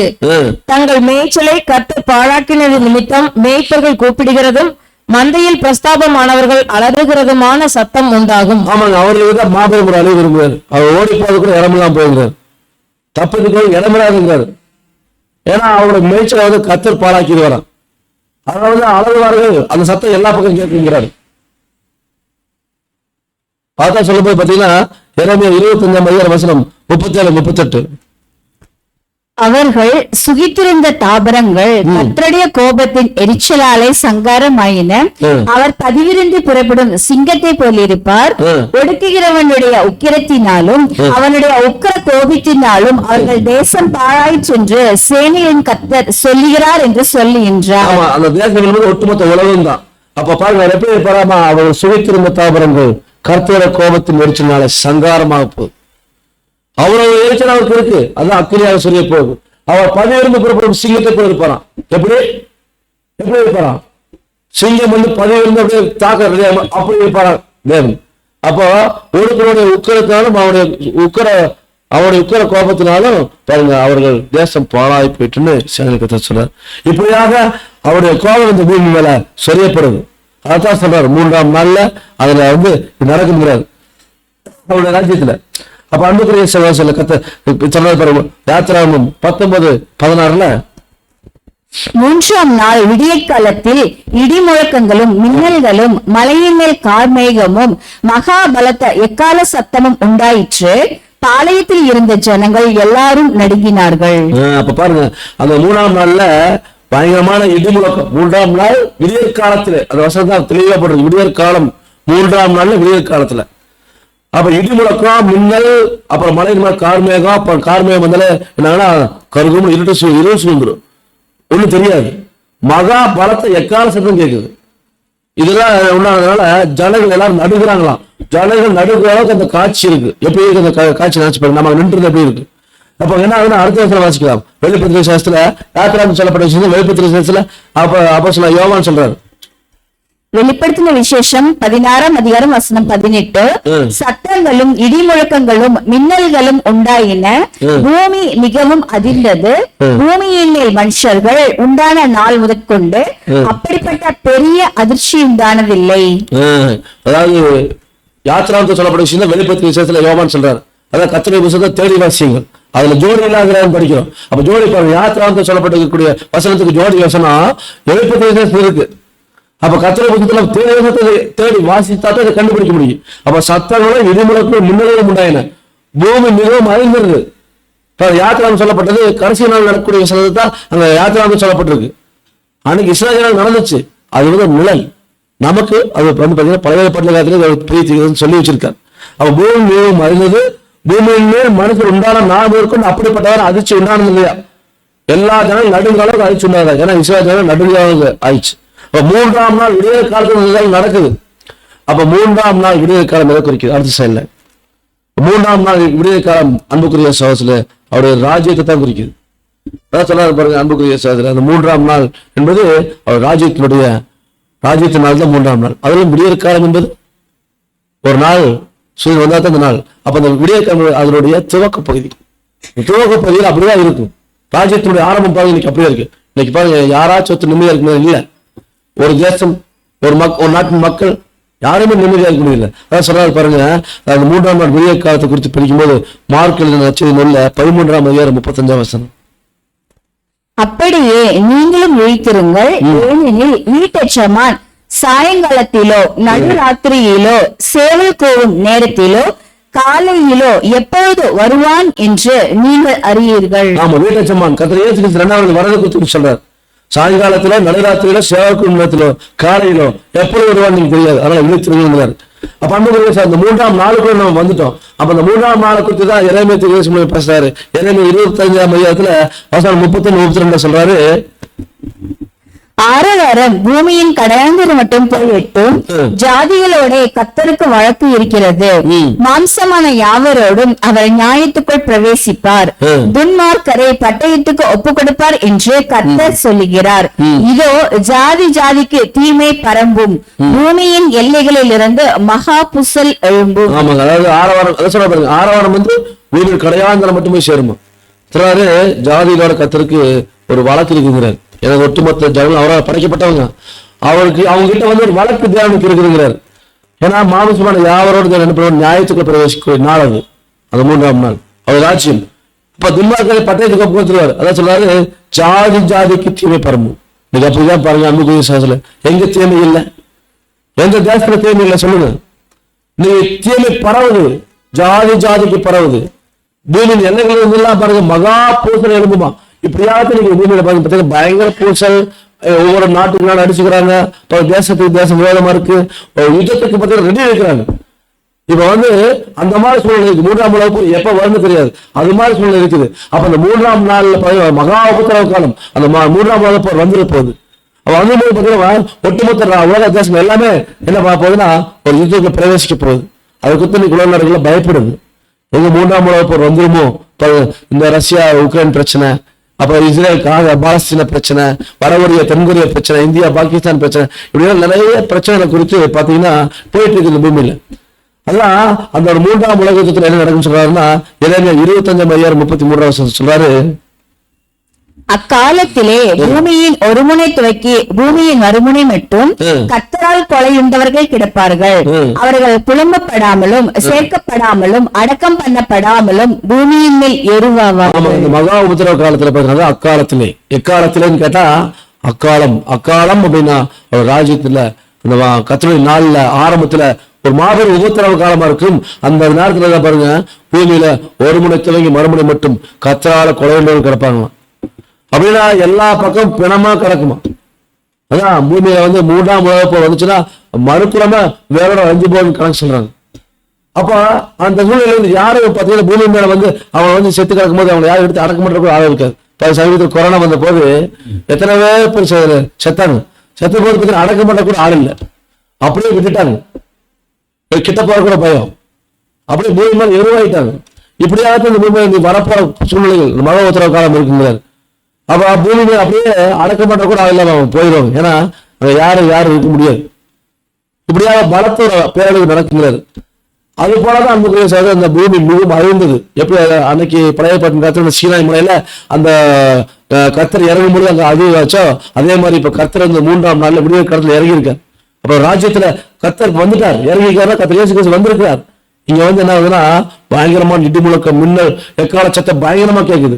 அதனால பயங்கரமா அதிருது. அதான் யாத்திரை 19 பார்க்கும்போது எக்கால சத்தம் வர வர பலமாய் கிடைச்சது, வர வர பலமாய் கிடைக்குது. போக போக எச்சாவது கலையாம நீங்க சொல்லுங்க பார்க்கலாம். இந்த பிரச்சனைகள் ஒரு சமாதான முடிவுக்கு வருமா? உலகளவு நடக்கூடிய தீவிரவாதம், சண்டை சச்சரவு, பிரச்சனைகள், போராட்டங்கள், இது ஒரு முடிவுக்கு வருமா அல்லது எச்சாகுமா? எச்சுதாங்க. அவ எக்கால சத்தம் மூதப்படுது, அரசியல் இல்ல. எக்கால சத்தம் என்பது எச்சரிக்கையின் சத்தம். இன்னைக்கு எச்சரிக்கை சத்தம் கொடுக்கறது இன்னைக்கு தேவட பிள்ளைகளை நம்ம தான். மிகப்பெரிய ஒரு ஆபத்து சூழ்ந்திருக்குது. அன்னைக்கு எப்படி நோவா கொடுத்தார், இன்னைக்கு நாம கொடுத்துட்டு இருக்கோம். எக்கால சத்தம், இந்த சத்தத்தை கேட்கும் போது எப்படி ரொம்ப மாபெரும் உபத்திரவம் வருதுன்னா ஒரு பயந்து நடுக்கிறாங்க. எக்கால சத்தம் வர வர பயங்கரமா துடிக்குது. பாருங்க, இப்ப நம்ம காலத்துல நம்ம சின்ன வயசுல இருக்கும்போது பாத்தீங்கன்னா இந்த மாதிரி சத்தியங்கள் வரல. இப்ப இந்த குறிப்பிட்ட காலத்துல பாருங்க, ஒரு 10-20 வருஷத்துக்குள்ள இந்த சத்தியங்கள் இந்த அளவுக்கு வெளியேறுது. எக்கால சத்தம் வர வர பலமாக துடிக்குது. அது கேட்கும் போது நடுக்கம் வருது, ஜனங்களுக்கு பயம் வருது. இவங்க சத்தியம் கேட்கும்போது நமக்கு எப்படி இருக்குது? ஒரு பயம் வருதா இல்லையா? அப்ப அது மாதிரி எல்லாரும் எல்லா ஜனங்களும் பயப்படுறாங்க. அப்ப இந்த சத்தியங்கள் எல்லா பக்கம் சொல்லப்படுது. அதான் மத்திய 24:14 சொல்றாரு. மத்திய 24:14 ஆண்டவரே சொல்றாரு, ராஜ்யத்தினுடைய இந்த சுவிசேஷம் பூலோகம் எங்கும் உள்ள சகல ஜாதிகளுக்கும் சாட்சியாக பிரசங்கிக்கப்படும், அப்போது முடிவு வரும். ஆமாங்க, அதாவது ராஜ்யத்தினுடைய இந்த சுவிசேஷம் பூலோகம் எங்கும் உள்ள எல்லா பகுதியிலும் எல்லா ஜாதிகளுக்கும் சாட்சியாக பிரசங்கிக்கப்படும், அப்ப முடிவு வரும். அப்ப இந்த ராஜ்யத்தின் சுவிசேஷம் பூமி எங்கும் பிரசங்கிக்கப்பட்டிருக்குது. இப்ப முடிவுக்கான நேரம் வந்தாச்சு. அப்ப அன்புக்குரிய சகோதரர், இது ஒரு எந்த நோக்கி தான் போயிட்டு இருக்கு. சீக்கிரம் இது முடிவு வந்துடும் அப்படின்னு சொல்லி பார்க்கணும். உலகத்துக்கு அப்புறம் முடிவு வரும்ங்கிறார். அதான் ஆண்டவர் சொல்றார். அப்ப சொல்றாரு பாருங்க, யாத்திரை 19:24 கர்த்தர் மோசேயை நோக்கி, நீ இறங்கி போ, பின்பு நீயும் ஆரோனும் கூடி ஏறி வாருங்கள். ஆசாரியர்களும் ஜனங்களும் கர்த்தர் தங்களுக்குள்ளே சங்காரம் பண்ணாதபடிக்கு எல்லையை கடந்து கர்த்தரிடத்தில் வராதிருக்க கடவர்கள். மோசேன்னு சொல்றாரு, நீ இறங்கிப்போ. ஒரு மலை மேல இருக்காரு. எங்க இருக்காரு? மலை மேல இருக்காரு. நீ இறங்கிப்போ, பின்பு நீயும் மாறணும் கூடி ஏறி வாருங்கள். அப்ப நீ இறங்கிப்போ, நீயும் மாறணும் கூடி ஏறி வருங்கிறார். அப்ப அன்புக்குரிய சகோதரர், மோசே யார் இடையில பத்திரீங்களா? கர்த்தர் அங்க இறங்கினார். அங்க கீழே இறங்கிப்போ. யார் வந்தது பூமிக்கு? கர்த்தர் ஆண்டவராகிய இயேசு பரலோகத்துக்கு பூமிக்கு வந்தார். மோசே யார் நீயும் மாறணும் அப்படின்னா மோசேயும் மாறணும் வர சொல்றாரு. அப்ப அன்புக்குரிய சகோதரர்களே, இங்க மோசே யாரை அடையாளப்படுத்துறார்? அரசு இல்ல, மோசே ஆண்டவர் இயேசு கிறிஸ்து அடையாளப்படுத்துறார். கூட ஆரோன் குறித்து சொல்றாரு. ஆரோன் யாரை குறிக்கிறாங்க? அப்ப திருச்சபை குறிக்கிறாங்க. ஆரோன் திருச்சபை. அந்த திருச்சபை யாரு? நாம தான் அந்த திருச்சபை. நாம தான் அந்த திருச்சபை. யாரும் நம்ம பக்கத்துல உள்ள யாரா இருக்கு அப்படின்னு யோசிக்க வேண்டாம். நாம தான் அந்த திருச்சபை. அன்புக்குரிய சகோதரர்களே, அதான் சொல்றாரு பாருங்க. அதாவது நீ இறங்கிப்போ. அதான் இயேசு கிறிஸ்து பரலோகத்திலிருந்து பூமிக்கு வந்துட்டார் 2ஆம் வருகையில. நீ இறங்கிப்போ, பின்பு நீயும் ஆரோனும் ஏறி வாருங்க. அப்ப முதல்ல ஆண்டவர் இறங்கிட்டார். இறங்கணும் யார் போகணும்? அவரோட ஆரோன் வகுப்பார் போகணும். ஆரோன் யாருன்னு பார்க்கும்போது அன்புக்குரிய 1 தெசலோனிக்கேயர் 4:16. ஏனெனில் கர்த்தர் தாமே ஆரவாரத்தோடும் பிரதான தூதனுடைய சத்தத்தோடும் எக்காலத்தோடும் வானத்தில் இருந்து இறங்கி வருவார். அப்பொழுது கிறிஸ்துவுக்குள் மரித்தவர்கள் முதலாவது எழுந்திருப்பார்கள். கர்த்தருடைய 2ஆம் வருகை. கர்த்தர் தாமே ஆரவாரத்தோட பிரதான தூதனுடைய சத்தத்தோட வானத்தில் இறங்கி வருவார். தேவை எக்காலத்தோட இறங்கி வருவார். அப்பொழுது கிறிஸ்துவுக்கு மருத்துவர்கள் கர்த்தர் இயேசு கிறிஸ்து பரலோகத்திலிருந்து பூமிக்கு போய் இறங்கி வர்றாருன்னா வந்தோம்னா சொல்றாரு, மோசே நீ இறங்கிப்போ, நீயும் ஆரம் ஏறி வாருங்கள். அப்போ மோசே கர்த்தர் இயேசு கிறிஸ்து அடையாளப்படுத்துறார். அவர் பரலோகத்திலிருந்து பூமிக்கு வந்தோம்னா யார் பாருங்க? வந்தோம்னா கிறிஸ்துவுக்கு மருத்துவர்கள் முதலாவது எழுந்திருப்பார்கள். அப்ப இயேசு கிறிஸ்துவுக்கு மருத்துவர்கள் முதலாவது எழுந்திருப்பாங்க. அப்ப பாருங்க, அது வரைக்கும் கிறிஸ்துவுக்கு முதல் வேறுனா கர்த்தர் இயேசு கிறிஸ்து சபை ஆரம்பிச்சார் பார்த்தீங்களா? முதல்வர்கள் அதுல இருந்து சீசர்கள் சபை உறுப்பினர்கள் ரெடி ஆகிட்டு வராங்க. அது கர்த்தர் இயேசு கிறிஸ்து வர்ற வரைக்கும் 1874 வரைக்கும் கிறிஸ்துவுக்குள்ள மறிச்சவங்க, 1874 வரைக்கும் மறிச்சவங்க முதலாவது உயிர்த்தெழுந்திருப்பாங்க. இந்திச்ச கர்த்தரோட சேர்ந்துருவாங்க, மகிமை அடைஞ்சிருவாங்க. இப்போ அது வரைக்கும் செத்து போனா மகிமை அடைஞ்சு கர்த்தரோட சேர்ந்துட்டாங்க. பாருங்க, அன்புக்குரிய அது வரைக்கும் செத்து போனாங்க, பூமியில இருக்கிறாங்க. கிறிஸ்துவுக்கு மருத்துவர்கள் யாருன்னா கர்த்தர் அவர் சபை ஆரம்பிச்சு வச்சாரத்தில் அதுல இருந்து கிறிஸ்துவுக்கு மறிக்கிறவங்க. அவங்கதான் கர்த்தர் இயேசு கிறிஸ்துவை ஏற்றுக்கொண்டு அவர் சத்தியத்தின் மேல நடந்து வாழ்ந்து சீசர்ல மறிச்சவங்க. அவங்கதான் பாத்தீங்கன்னா கர்த்தரோட போய் சேர்ந்துருவாங்க. சேர்ந்துட்டாங்களா? இப்போ அடுத்த சொல்றாரு பாருங்க, 1 தெசலோனிக்கேயர் 4:14. பின்பு உயிரோடு இருக்கும் நாமும் கர்த்தருக்கு எதிர்கொண்டு போக மேகங்கள் மேல் அவர்களோடு கூட ஆகாயத்தில் எடுத்துக் கொள்ளப்பட்டு இவ்விதமாய் எப்பொழுதும் கர்த்தருடனே கூட இருப்போம். ஆமா, பின்பு உயிரோடு கூட நாம யாருன்னா நம்ம தான். இப்ப நாம சபை சாட்சிகள்ல இருந்து சத்தியம் கேட்டுக்கிறோம். நாம மறைச்சு போயிட்டோம்னா, இப்ப இங்க மறைச்சாச்சுன்னா அடுத்து பாருங்க, உயிரோடு நாமும் கர்த்தருக்கு எதிர்கொண்டு போக. இங்க செத்தாச்சுன்னா அடுத்து கர்த்தரோட சேர்ந்துடலாம். மேகங்கள் மேல எவர்களோட ஏற்கனவே கர்த்தர் இயேசு கிறிஸ்து அங்க இருக்காரு. அவரோட சேர்ந்து மகிமை அடைஞ்ச தேவனுடைய பிள்ளைகள் இருக்கிறாங்க. அவர்களோட ஆகாயத்தில் எடுத்துக்கொள்ளப்பட்டு இவ்விதமாக எப்பொழுதும் கர்த்தருடன் இயேசு கிறிஸ்து கூட இருப்பான். அன்புக்குரிய சகோதரர்களே, அப்ப அன்புக்குரிய இந்த பாத்தீங்கன்னா இப்பேற்பட்ட ஆசீர்வாதம் தேவன் கொடுக்கிறார். அதெல்லாம் பாருங்க, இந்த மோசே இந்த நியாயப்பிரமாணத்தை வாங்கிட்டு வரும்போது அவர் முகத்தை யாரும் பார்க்க முடியல. அதுக்கு அப்போஸ்தலர் பவுல் எழுதும்போது சொல்றாரு, 2 கொரிந்தியர் 3:7. எழுத்துகளினால் எழுதப்பட்டு கற்களில் பதிந்திருந்த மரணத்துக்கு ஏதுவான ஊழியத்தை செய்த மோசேயினுடைய முகத்திலே மகிமை பிரகாசம் உண்டானபடியால் இஸ்ரவேல் புத்திரர் அவன் முகத்தை நோக்கி பார்க்க கூடாதிருந்தார்களே. அதாவது எழுத்தினால எழுதப்பட்டு கற்கள்ல, அதாவது கற்பாய்களை கொடுத்தார், கற்பலகைகளை தேவன் எழுதி கொடுத்தார். எழுத்துல அந்த ஒரு பதிந்திருந்த மரணத்துக்கு ஏதுவான ஊழியத்தை செய்த மோசே, அதாவது அவர் செஞ்ச ஊழியம் மரணத்துக்கு ஊழியம் தான். ஏன்னா அந்த ஊழியத்தை செஞ்சு ஜனங்கள் கேட்டு செத்து தான் போனாங்க. நியாயப்பிரமாணத்தை முற்றிலும் நிறைவேற்றி முடிச்சா ஜீவன். ஆனா யாரும் நிறைவேற்ற முடியல, எல்லாரும் மறைச்சு போயிட்டாங்க. மரணத்துக்கு ஏதுவான ஊழியத்தை செய்த மோசேயோட முகம் பாத்தீங்கன்னா அவ்வளவு மகிழ் பிரகாசமா இருந்துச்சா. அதனால பாத்தீங்கன்னா யாருமே அவர் முகத்தை பார்க்க முடியல. அதனால முக்காடு போட்டிருந்தார். முக்காடு போட்டு உங்க முகத்தை என்னால பார்க்க முடியலன்னு சொன்னாங்க ஜனங்க. அதனால அவர் முக்காடு போட்டிருந்தார், ஜனங்கள் பார்க்க முடியாம இருந்துச்சு, அவ்வளவு பிரகாசம். அடுத்து சொல்ல பாருங்க, அப்போஸ்தலர் பவுல் 2 கொரிந்தியர் 3:8.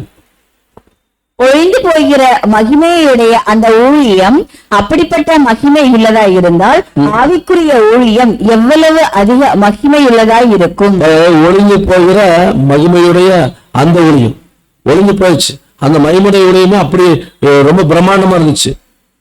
அவ்வளவு அப்பேற்பட்ட மகிமை உள்ளதா இருந்துச்சுன்னா ஆவிக்குரிய ஊழியம் நான் செய்யறது இது எல்லாருக்கும் ஜீவன் கொடுக்குற ஊழியம். இந்த ஆவிக்குரிய ஊழியம் எவ்வளவு மகிமை உள்ளதா இருக்கு. நம்ம முகத்தெல்லாம் பார்க்கும்போது மற்ற ஜனங்கள் பார்க்கும்போது பார்க்கவே முடியாம இருக்கணும். அப்படி வச்சிருக்கீங்களா நம்ம முகத்தை? அதாவது எதை சொல்றாரு, ஒளிந்து போகிற மயிலுடைய அந்த ஊழியத்தை அவர் செஞ்சாரு, அவர் முகத்தை பார்க்க முடியல. ஆவிக்கு ஊழியத்தை நாம இப்ப செய்யறோம். இது எப்படி அதிக மயமுள்ளதா இருக்கணும், நம்ம முகத்தை பார்க்கவே முடியாம இருக்கணும், பார்த்த மயங்கமே குப்பு குப்பு விழுந்துடும், அதை புழுகிறாரு என்னமோ. அப்ப அன்புக்குரிய சாஸ்திரம் சொல்றாரு, எபிரேயர் அப்போஸ்தலர் பவுல் 12 28-29. ஆதலால் அசைவில்லாத ராஜ்யத்தை பெறுகிறவர்களாகிய நாம் பயத்தோடும் பக்தியோடும் தேவனுக்கு பிரியமாய் ஆராதனை செய்யும்படி கிருபையை பற்றி கொள்ள கடவோம். இப்ப நமக்கு எச்சரிப்பு, இப்ப நமக்கு அந்த பாடம் எச்சரிப்பை கொடுக்குது. அது நம்ம வந்து ராஜ்யத்தினுடைய இந்த இப்படியான சூழ்நிலை இருக்குது, எக்காலம் பண்ணிக்குது, இடி முழக்கம்னா தேவனுடைய சத்திய வார்த்தை இடி முழக்கம் போல வந்து இறங்குது, மின்னல்கள்லாம் சத்திய வெளிச்சம், எக்காலத்துல கேட்டிருக்குது, இப்படி வர வர பலத்துட்டு தான் இருக்குது, இப்படி எல்லாம் பூமி அழிந்து கொண்டிருக்குது. இப்படி சூழ்நிலையில நாம பாருங்க, அசைவில்லாத ராஜ்யத்தை பெற்றவர்களாக நாம தான் பயத்தோடும் பக்தியோடும் தேவனுக்கு பிரியமாக ஆராதனை செய்யும்படி கிருபையை பெற்றுக் கொள்ளப்படுவோம். ஏன்னா நம்மளுடைய போயிருக்காரு, இந்த பயம் இருக்கா? நம்மளுடைய பச்சிக்கிற அக்கினியா இருக்கிறாரு. அவர் பார்த்தீங்கன்னா பச்சைக்கிற அக்கினி அந்த மலை முழுவதும் புகைக்காடா இருந்துச்சு. இன்னைக்கு இந்த மலை இந்த ராஜ்யம் முழுவதும் பாருங்க, இன்னைக்கு புகைக்காடா தான் இருக்கு. அங்கதான் புகைஞ்சிட்டு இருக்கா இல்லையா? புகைதான் இல்லையா? இது புகைக்காடா தான் இருக்கு அன்புக்குரிய சகோதரர்களே. அதான் திருவிழத்தில் இந்த வசனத்தை படிக்கும்போது பாத்தீங்கன்னா, திருவிழத்தில் நெக்ஸ்ட் போடுங்க, எபிரேயர் 12:28. ஆதலின் அசைக்க முடியாத அரசை பெற்றுக்கொண்ட நாம் நன்றியுள்ளவர்களாய் இருப்போம். நன்றியுணர்வோடும் இறைப்பற்றோடும் அச்சத்தோடும் கடவுளுக்கு உகந்த முறையில் அவருக்கு வழிபாடு செய்வோம். நாமதான், அதாவது என்னைக்குமே அசைக்க முடியாத ராஜ்யத்தை பெற்றிருக்கோம். நம்ம இந்த கர்த்தர் ராஜ்யம் அதை யாராச்சும் அசைக்க முடியாது, யாருமே அதை அசைக்க முடியாது. அந்த ராஜ்யத்தை பெற்றுக்கொண்ட நாம வந்து நன்றி உள்ளவர்களா இருக்கணும். நம்ம கிட்ட வந்து தேவன் இப்பேற்பட்ட சத்தியத்தை கொடுத்துருக்காருன்னு ஒரு நன்றியுடன் நம்ம கிட்ட இருக்கணும். அப்புறம் நன்றியுடன் கூட இறைப்பற்றும் இருக்கணும், தேவ பயம் இருக்கணும். அதுக்கடுத்து அச்சம், கடவுளுக்கு பயப்படுற அச்சம் இருக்கணும். அப்புறம் கடவுளுக்கு உகந்த முறையில அவருக்கு வழிபாடு செய்யணும். இதெல்லாம் நம்ம இன்னைக்கு செஞ்சாதான் அன்புக்குரிய சகோதரர்களே, பின்பு நாமும் உயிரோடுக்கும் நாமும் அவர்களுக்கு எதிர்கொண்டு போக மேல் மேல் எடுத்துக்கொள்ளப்பட்டு நாம அவரோட இருப்போம். இந்த மாதிரி இல்லைன்னா, சொல்லப்பட்ட விஷயங்களுக்கு இல்லைன்னா நம்ம போக முடியாது. அப்ப அன்புக்குரிய சகோதரர்களே, கடைசி காலத்துல கடைசி நிமிடத்துல வாழ்ந்து கூட நாம வந்து ராஜ்யத்தினுடைய ஒரு முடிவு, அதாவது பாத்தீங்கன்னா கண்ணீர் ராஜ்யம் வரப்போகுது. இப்போ இந்த 2ஆம் ஒரு முடிவு பார்த்து இருக்கிறோம். அப்படியே நாம எப்படி இருக்கணும்னா, அன்புக்குரிய சார் ஏற்கனவே நம்ம ஒரு உண்மை படிச்சிருக்கிறோம். அதாவது 10 கன்னிகைகள் மேல 10 பேருமே யாருங்க? கன்னிகைகள். 10 பேருமே யாரை உண்மைக்கு இருக்கிறாங்க? மணவாளன். 10 பேரும் மணவாளன் காத்திருக்கிறாங்க. 10 பேர் கையில தீவெட்டி இருக்குது. 10 பேர் கையிலுமே தீவெட்டி இருக்கு. என்ன இருக்கா? என்ன கூட கொண்டு போனாங்க? எத்தனை பேர் கொண்டு போனாங்க? 5 பேர். 5 பேர் என்ன பண்ணிட்டாங்க? என்ன இல்லை. அப்போ அன்புக்குரிய சகோதரர் மணவாளன் வந்துட்டார். 2 அதாவது மணவாளன் வர தாமதமாகுது. 2 பேருமே தூக்கிட்டாங்க. ஆனா திடீர்னு சத்தம் நடுராத்திரியில, இதோ மணவாளன் என்னாச்சு? அப்ப உடனே வந்து பாத்தீங்கன்னா புத்தியில இருந்துச்சு, தன்னுடைய விளக்க எண்ணெய் ஊத்தி பத்த வச்சு போயிட்டாங்க. மணவாளனோட உள்ள போயிட்டாங்க. விளக்குல அது பத்த வைக்க முடியல, அதனால வந்து போக முடியல. காரணம் என்ன? வந்து பாத்தீங்கன்னா அஜாக்கிரதை, அவன் எண்ணெய் இல்லாம போயிட்டாங்க. அப்ப அன்புக்குரிய சகோதரர், அதுகிட்ட பயம் இல்லை, நடுக்கம் இல்லை, இறை எச்சம் இல்லை. இப்படி இல்லாததுனாலதான் என்னாச்சுன்னா அவங்க அந்த வாய்ப்பை மிஸ் பண்ணிட்டாங்க. அதனால நம்ம அன்புக்குரிய சகோதரர் புத்தி உள்ளவர்களா இருக்கணும். புத்தி உள்ளவர்களா இருந்து நமக்கு மேலான வாய்ப்பு கொடுத்திருக்காரு, அதை நம்ம சுதந்திரிச்சுக்கணும். கர்த்தர் இயேசு கிறிஸ்து மனவாட்டிகள் வாய்ப்பு தேவன் கொடுத்திருக்கார். அந்த வாய்ப்பை பயன்படுத்தி தொடர்ந்து அவருடைய ராஜ்யத்தில் சென்று சேர தேவன் தாமே நம்ம ஆசீர்வாதத்தில் நடத்தி வராங்க. பொறுமையோடு கேட்டவங்க தேவன் தாமே ஆசீர்வதிப்பாங்க. ஆமென்.